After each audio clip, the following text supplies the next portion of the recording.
नमस्ते बच्चों। आज का हमारा टॉपिक है, विषय है सर्वनाम के प्रकार। सर्वनाम के 6 प्रकार होते हैं: पुरुषवाचक, प्रश्नवाचक, निजवाचक, निश्चयवाचक, अनिश्चयवाचक, निजवाचक और संबंधवाचक।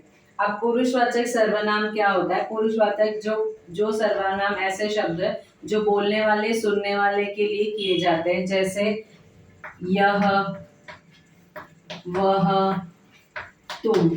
वाक्य में अगर किसी भी प्रकार का यह शब्द उपयोग में किया जाता है, जैसे यह मेरी पुस्तक है, तो वह पुरुषवाचक सर्वनाम में अंतर्गत आता है। प्रश्नवाचक, जब सर्वनाम में प्रश्न पूछा जाता है, क्या यह तुम्हारी किताब है? तुम कब आए? जब आपको प्रश्न पूछा जाता है और प्रश्नवाचक चिन्ह लगाया जाता है, तो वह प्रश्नवाचक सर्वनाम के अंतर्गत आता है।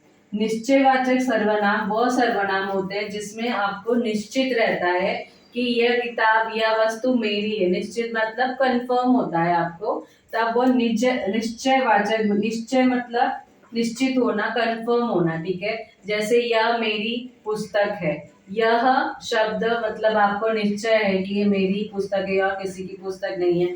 यह मेरी बॉटल है, यह मेरी पेंसिल है, तो यह शब्द आएगा। यह किताब या ये किताब निश्चयवाचक सर्वनाम होगा।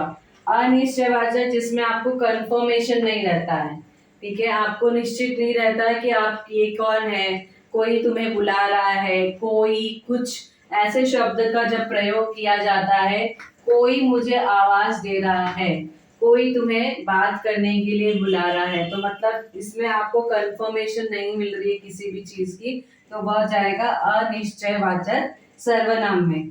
निजवाचक सर्वनाम में मतलब निज मतलब स्वयं। निज का अर्थ होता है स्वयं। जब हम स्वयं के बारे में बोलते हैं तब निजवाचक सर्वनाम आता है। जैसे मैंने यह मॉडल स्वयं बनाया है। स्वयं, स्वयं शब्द, अपने शब्द,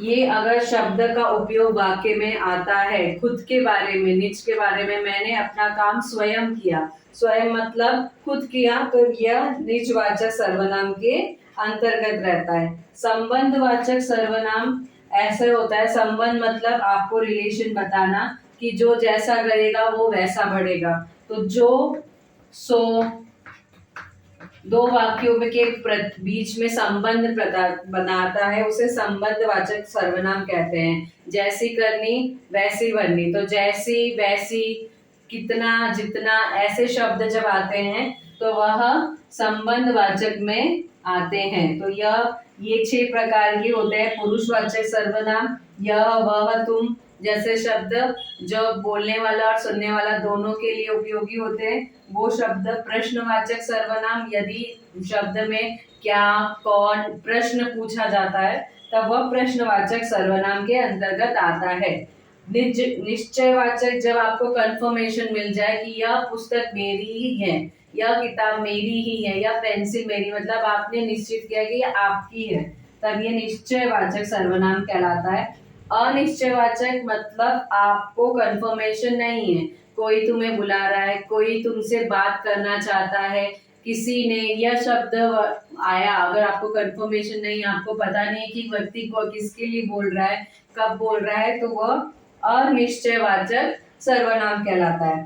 निजवाचक सर्वनाम स्वयं, खुद के लिए, मैंने अपना काम खुद पूरा किया, खुद मतलब स्वयं पूरा किया है, तो वो निजवाचक सर्वनाम कहलाता है। संबंधवाचक, दो वाक्यों के, मैंने कहा दो वाक्यों को जोड़ने के लिए, जैसा, किंतु, परंतु, कि जैसा जो करेगा वैसा वो भरेगा, जैसा बोओगे वैसा काटोगे, ये शब्द संबंधवाचक सर्वनाम के अंतर्गत आते हैं।